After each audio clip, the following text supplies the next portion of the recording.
Far away in the vastness of space, there was a council made up of beings from different planets and civilizations. These weren't your average beings. They were ancient, wise, and powerful. They had been watching Earth for centuries, observing humans with a mix of curiosity and disdain. To them, humanity seemed chaotic, unpredictable, and frankly beneath their notice. Humans fought wars over borders, argued about beliefs, and struggled just to keep themselves alive in their tiny blue planet. But now something had changed. Something that made these mighty council members sit up straight in their glowing, otherworldly chairs. It all started when scientists back on Earth stumbled upon something extraordinary. Their sun, a fiery ball of energy that gave life to everything, was dying. Not tomorrow or next year, but eventually. It was slowly turning into what astronomers called a red giant, growing bigger and hotter until it would swallow the inner planets whole. For most people, this was terrifying news. But for a small group of brilliant minds, it was an opportunity. What if they could use the heat and energy of their dying star? What if they could turn its destructive power into something useful? At first, no one paid much attention to their experiments. After all, harnessing the raw energy of a collapsing star sounded like science fiction. But then, breakthroughs began happening faster than anyone expected. Engineers found ways to capture and store bursts of solar plasma. Physicists developed machines that converted this energy into weapons capable of unimaginable destruction. At first, these tools were meant for peaceful purposes, to terraform barren moons, protect Earth from asteroids, and maybe even help humanity colonize new worlds. But as word spread, governments took notice. And once militaries got involved, things escalated quickly. The council, meanwhile, wasn't blind to what was happening. Through their advanced telescopes and surveillance systems, they watched as Earth transformed itself almost overnight. Ships carrying strange devices orbited the planet. Massive structures floated in space, collecting energy from the sun's outer layers. Even the atmosphere around Earth seemed charged with electricity, crackling with unseen power. The council debated endlessly. Some members argued that humanity posed no real threat. Others insisted that ignoring them would be a fatal mistake. One elder council member, known for his calm demeanor, finally spoke up. "We have underestimated them before," he said, his voice echoing through the chamber. "They are young, yes, but also resourceful. Look at how far they've come in such a short time. If we do not act soon, they may become uncontrollable." His words sent shivers down the spines of those present. Uncontrollable? The very idea seemed absurd. Humanity was still confined to their little corner of the galaxy, and barely able to explore beyond their own moon. Yet here they were, wielding forces that even some council members didn't fully understand. The thought of a species so young having access to such immense power was unsettling, to say the least. As days turned into weeks, reports poured in from across the galaxy. Other civilizations whispered nervously about Earth's newfound strength. Some saw it as a sign of hope, that perhaps humanity could rise above its violent tendencies and join the galactic community as equals. Others viewed it as a threat, fearing that humans might misuse their technology to conquer weaker worlds. Tensions grew and alliances shifted. Meanwhile, Earth remained blissfully unaware of the storm brewing beyond its borders. Back home, ordinary people went about their lives, oblivious to the cosmic drama unfolding above them. Farmers tilled their fields, children played in parks, and cities buzzed with activity. Only a handful of individuals knew the truth about what was being built in secret laboratories and hidden facilities. Among them was a quiet engineer who rarely sought the spotlight. His name isn't important, but his work certainly was. He spent long hours poring over equations, designing machines that could withstand the incredible heat of the sun's corona. Sometimes late at night, he wondered if what they were doing was right. Was it ethical to weaponize nature itself? Could humanity handle such responsibility without destroying itself? Or worse, others? Despite his doubts, the project moved forward. Governments poured billions into research, eager to ensure Earth's survival in an increasingly dangerous universe. Military leaders dreamed of using these new weapons to defend against potential alien threats. Scientists envisioned a future where humanity could stand toe-to-toe with the greatest powers in the galaxy. And not everyone had their own vision of what success looked like, but none of them realized just how far-reaching the consequences would be. Meanwhile, the council continued to deliberate. Each meeting ended with more questions than answers. Should they send envoys to negotiate with Earth? Or should they strike first, eliminating the threat before it grew any larger? Opinions were divided and tempers flared. One faction believed that diplomacy was the only way forward, and another argued that showing weakness would only embolden humanity further. As the debates dragged on, fear began to take root. Fear of the unknown, fear of change, fear of a species that refused to play by the rules. And so, the council trembled, not because they were afraid of losing a war, but because they were witnessing the birth of something entirely new.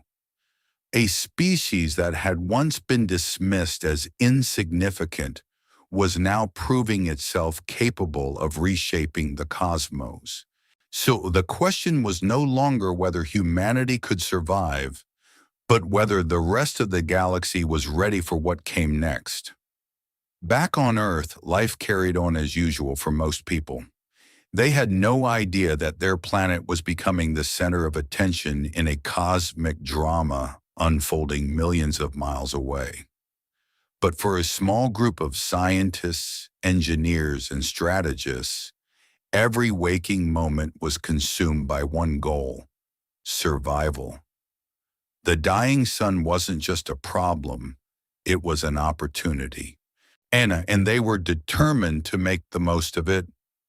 At the heart of this effort was a man who preferred to stay out of the spotlight. He wasn't a hero or a leader by nature. He was simply someone who loved solving puzzles. His work involved designing machines that could withstand temperatures hot enough to melt steel. These weren't ordinary machines. They were tools meant to tap into the raw energy of the sun itself. At first, the project seemed impossible. Well, how do you build something that can operate in conditions so extreme? But bit by bit, breakthroughs began to happen. New materials were discovered, innovative designs were tested, and slowly but surely, progress was made. The turning point came when his team managed to extract usable energy from the sun's outer layers. It wasn't much at first, just a tiny fraction of the star's immense power, but it was enough to prove that their ideas could work. News of the breakthrough spread quickly, reaching ears far beyond the lab. Governments took notice almost immediately. Military leaders saw potential where others saw only science. What if this energy could be turned into weapons? What if humanity could finally defend itself against threats from beyond the stars? The engineer, the quiet puzzle solver, was suddenly thrust into a world he didn't fully understand. Meetings with generals replaced late-night calculations. Conversations about ethics gave way to discussions about strategy.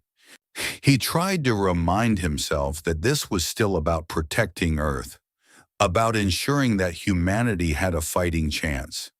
But deep down, he couldn't shake the feeling that something had shifted, something irreversible. As plans moved forward, tensions rose. Not everyone agreed with the direction things were heading. Some argued that weaponizing the sun's energy was reckless, even dangerous. We're playing with forces we don't fully understand, one scientist warned during a heated meeting. What happens if something goes wrong? We could destroy ourselves before anyone else even gets the chance.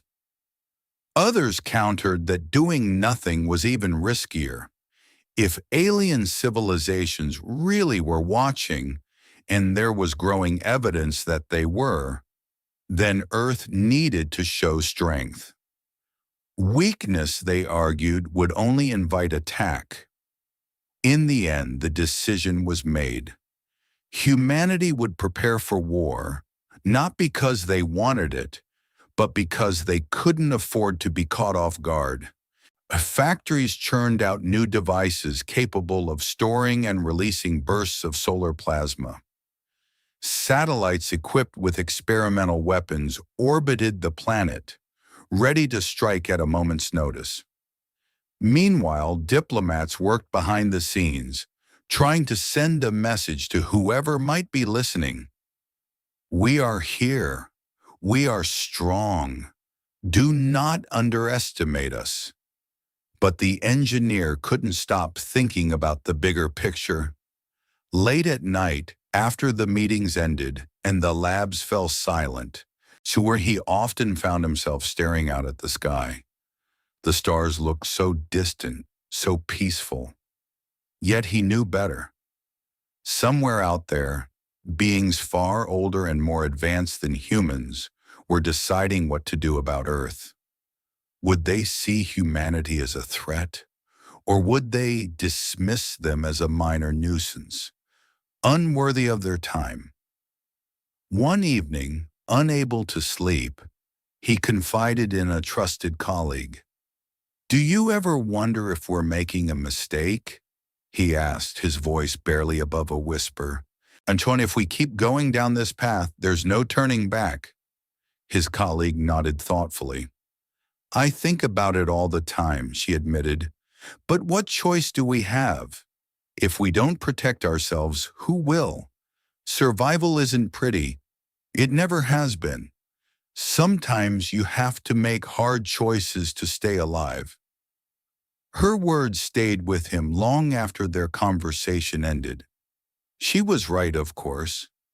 History was full of examples where survival required sacrifice. Nations fought wars to defend their borders. Explorers braved unknown dangers to find new lands. Even animals in the wild fought tooth and nail to protect their young. Why should humanity be any different? Still, the weight of responsibility pressed heavily on his shoulders. Every calculation he made, every design he approved, brought them closer to a future where violence might become inevitable. And yet, he couldn't deny the sense of pride he felt when he saw what they had accomplished. Against all odds, humanity had found a way to harness the power of its dying sun. It was a testament to their ingenuity, their determination, and their refusal to give up, even in the face of extinction. As weeks turned into months, preparations intensified. Military exercises simulated scenarios where Earth's new weapons would be put to the test. Scientists worked tirelessly to refine their designs, ensuring that each device was as efficient and reliable as possible. Meanwhile, governments issued statements aimed at both their own citizens and potential alien observers. "We seek peace," they declared, "but we are prepared for anything." Behind closed doors, however, doubts lingered. No one knew for sure how the galaxy would respond to humanity's sudden rise. Would they respect Earth's newfound strength, or would they see it as a challenge?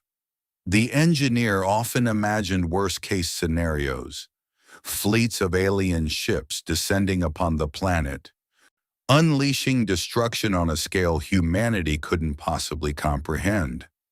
In those moments, fear threatened to overwhelm him, but then he reminded himself why they were doing this, not for glory or conquest, but for survival. One day, a video clip surfaced online.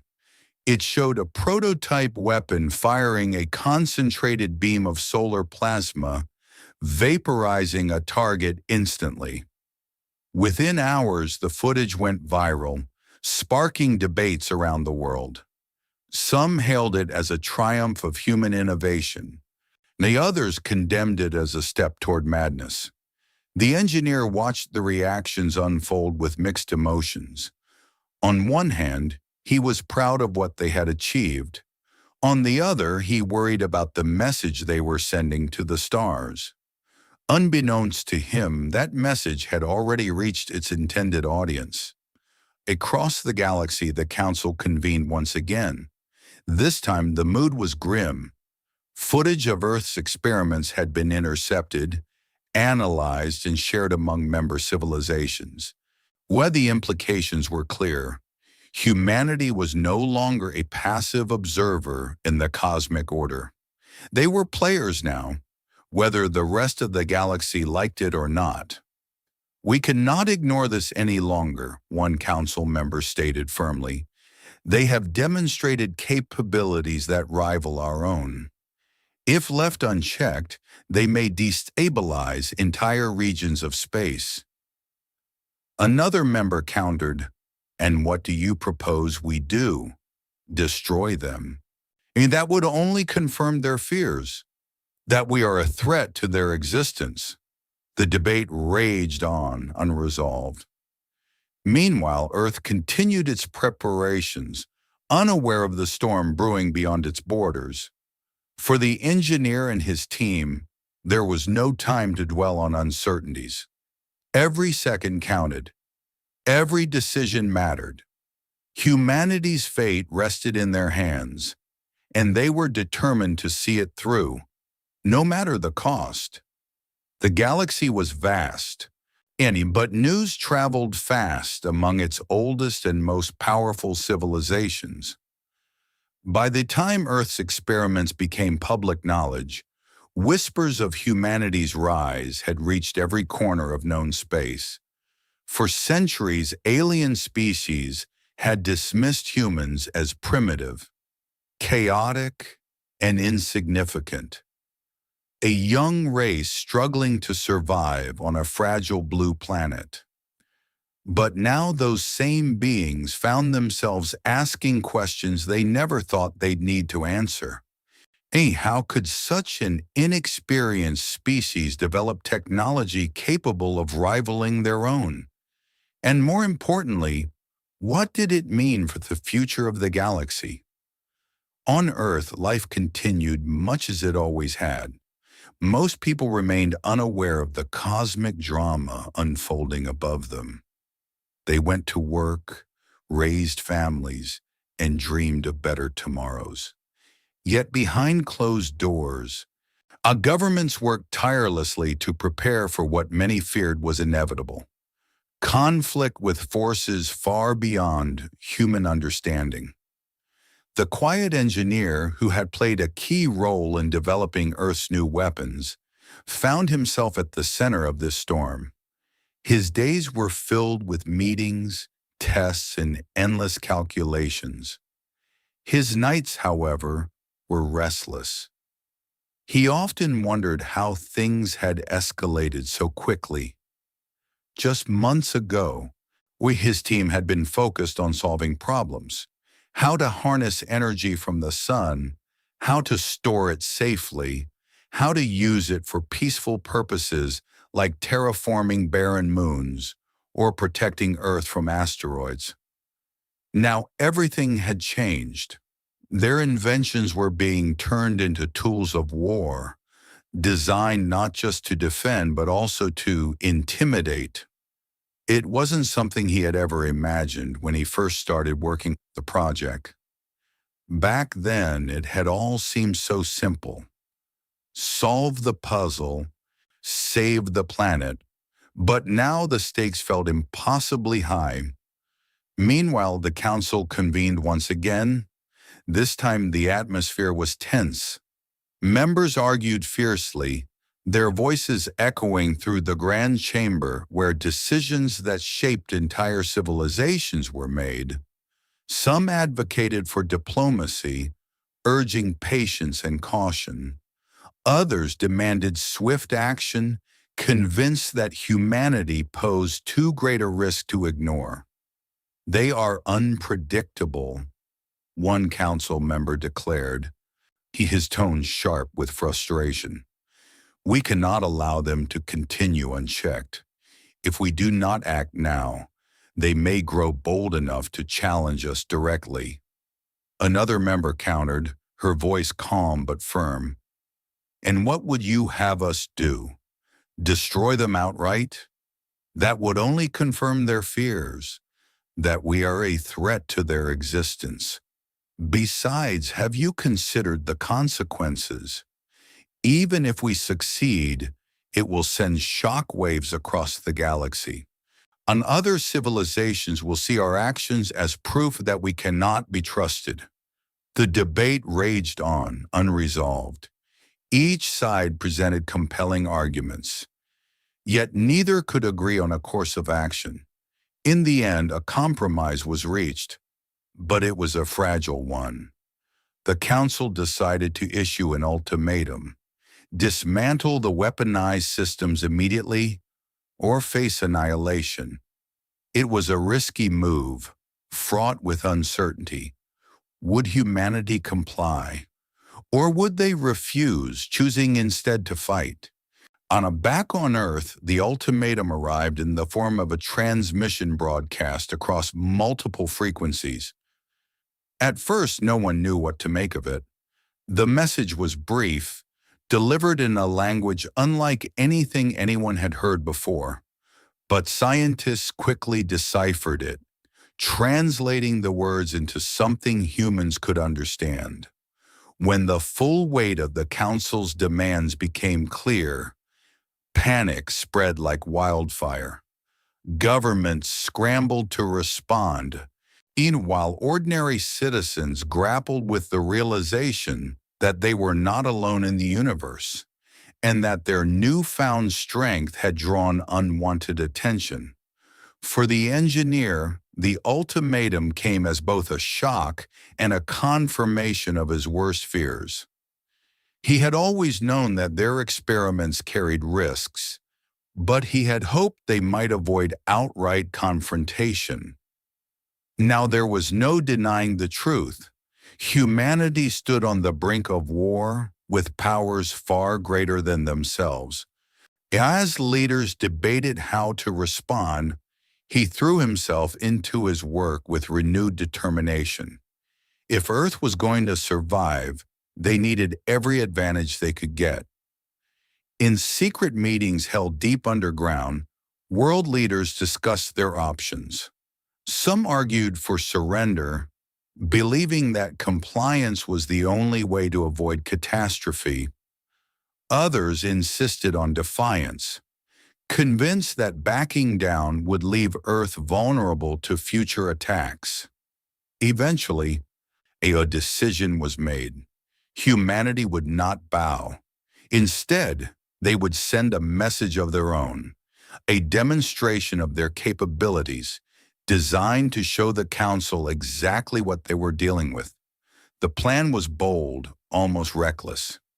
Using the harnessed power of their dying sun, Earth scientists prepared to unleash a controlled burst of solar plasma.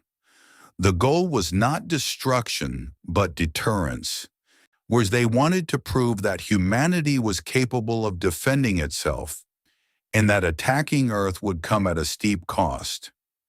As preparations moved forward, the engineer struggled with conflicting emotions.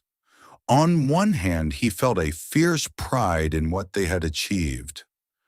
On the other, he couldn't shake the fear that they were playing with forces they barely understood. When the day finally came, the entire world watched with bated breath. Two satellites positioned in orbit transmitted live footage of the event to screens around the globe. At first, nothing happened. Then a blinding flash lit up the sky as a concentrated beam of energy shot outward, striking a distant asteroid. Within seconds, the massive rock disintegrated, reduced to nothing more than dust and debris. Cheers erupted in control rooms and living rooms alike. Humanity had sent its message loud and clear. They were ready to fight. Across the galaxy, when the Council watched in stunned silence, what they had dismissed as mere posturing had turned out to be something far more serious. Humanity had proven itself capable of wielding forces that even some council members didn't fully comprehend. For the first time, doubt crept into their minds. Had they underestimated these young upstarts? Could they really afford to provoke a species so determined to survive? As the implications sank in, divisions within the council deepened. Some called for immediate retaliation, arguing that showing weakness would only embolden humanity further. Others urged restraint, warning that attacking Earth might trigger a chain reaction they couldn't control. Once again, the debate ended without resolution. But one thing was certain: the fragile balance of galactic power had shifted. Humanity was no longer a minor player, it was a force to be reckoned with. Back on Earth, celebrations gave way to sober reflection. The engineer stared at the monitors, replaying the footage of the plasma burst over and over again. He felt a strange mix of pride and dread. They had done it. They had shown the galaxy what humanity was capable of. But at what cost? The ultimatum had been rejected, and now the possibility of war loomed larger than ever. Still, he reminded himself why they had taken this path. Survival wasn't pretty. It never had been. Sometimes you had to take risks to stay alive. As night fell, he stepped outside and looked up at the stars. They seemed so distant, so untouchable, yet he knew better. Somewhere out there, beings far older and more advanced than humans were deciding what to do next. Would they attack, or would they retreat? There was no way to know for sure. All he could do was hope that humanity's gamble would pay off, and that the sacrifices they had made would be worth it in the end. The ultimatum had been rejected, and the galaxy held its breath. For days, nothing happened. Earth's skies remained clear, its borders undisturbed. Some began to hope that the Council had backed down, deciding that humanity wasn't worth the trouble. But those who worked behind the scenes, the engineers, strategists, and military leaders, knew better. They understood that silence didn't mean peace, it meant preparation. Somewhere out there, forces were gathering, planning their next move. And when they struck, it would be swift and merciless. On Earth, the quiet engineer who had helped design humanity's new weapons found himself consumed by a mix of dread and determination. His role had shifted from problem-solving to survival planning. Every day brought new challenges, refining systems, testing defenses, ensuring that every piece of equipment was ready for action. He rarely slept, his mind racing with scenarios and possibilities. What if their calculations were wrong? What if the Council's technology was far superior to anything they had imagined? These questions haunted him, but he pushed them aside. There was no time for doubt, not now. As tensions mounted, governments issued warnings to their citizens. Emergency drills became routine. Cities practiced blackouts to avoid detection from alien sensors. Factories worked around the clock, producing supplies and fortifying shelters. Despite the fear that gripped many, there was also a strange sense of unity. These people came together in ways they hadn't before, setting aside differences to focus on a common goal, protecting their home. It was as if the threat from beyond the stars had awakened something deep within humanity, a shared determination to survive, no matter the odds. Then one fateful morning, the attack came. Ships descended from the heavens, sleek and silent, their shapes unlike anything humans had ever seen. At first they hovered just outside Earth's atmosphere, observing. Then, and without warning, they struck. Beams of energy lashed out, targeting satellites, communication towers, and military installations. Chaos erupted across the planet. Cities plunged into darkness as power grids failed. Panic spread like wildfire, with millions scrambling to find safety. But humanity wasn't defenseless. In hidden bunkers and underground command centers, teams sprang into action.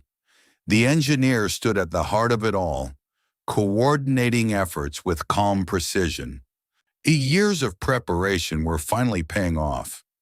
Satellites equipped with solar plasma weapons fired back, unleashing bursts of energy that tore through alien hulls. Ground-based defenses activated, launching projectiles designed to disrupt enemy systems. It was a desperate fight, but humanity refused to back down. The battle raged across multiple fronts. In orbit, Earth ships clashed with alien vessels, each side trading blows in a deadly dance of destruction. On the ground, civilians took shelter as drones patrolled the skies, searching for survivors and assessing damage. Communication channels buzzed with updates, orders, and pleas for reinforcements. Despite the chaos, there was an undeniable sense of purpose. Everyone knew what was at stake. This wasn't just about winning a war. It was about proving that humanity deserved a place among the stars. As the hours turned into days, the tide began to shift. Humanity's ingenuity started to shine through. Their weapons, empowered by the raw energy of their dying sun, proved devastatingly effective. Alien ships, once thought invincible, fell victim to concentrated plasma bursts. Tactics developed during simulations paid off, allowing human forces to outmaneuver their opponents. Slowly but surely, the invaders were pushed back. Yet victory came at a cost. Cities lay in ruins, their skylines reduced to rubble. Countless lives had been lost, and the scars of war would take generations to heal. When the engineer watched it all unfold with a heavy heart, he had always known that conflict carried risks, but seeing the devastation firsthand was harder than he had anticipated. Still, he reminded himself why they had fought. If they hadn't stood their ground, Earth would have been wiped out entirely.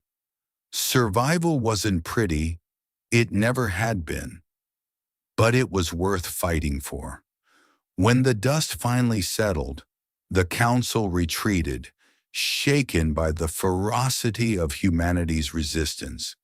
God, they had underestimated these young upstarts, dismissing them as insignificant. Now they realized their mistake. Humanity had proven itself not only capable of defending its home, but also willing to do whatever it took to ensure its survival. It was a lesson they wouldn't soon forget. Back on Earth, celebrations were muted. There was relief, yes, but also grief. The engineer walked through the streets of his city, now scarred by battle. People greeted him with nods of respect, although few knew the full extent of his contributions. He didn't seek recognition. He simply wanted to see the world he had helped save. As he looked around, he felt a mix of pride and sorrow. Humanity had won this round, but the war wasn't over. Not truly. In the weeks that followed, leaders gathered to discuss the future. How could they prevent another attack? What steps should they take to protect themselves moving forward? The engineer attended these meetings, offering insights based on his experiences. He advocated for continued innovation, urging others not to grow complacent. "We've shown them we're strong," he said during one session, "but strength alone won't keep us safe. We need to stay ahead, to keep improving. That's the only way we'll survive." His words resonated with many, sparking renewed efforts to develop even more advanced technologies. Plans were drawn up for new defenses, new weapons, and new ways to harness the power of the sun.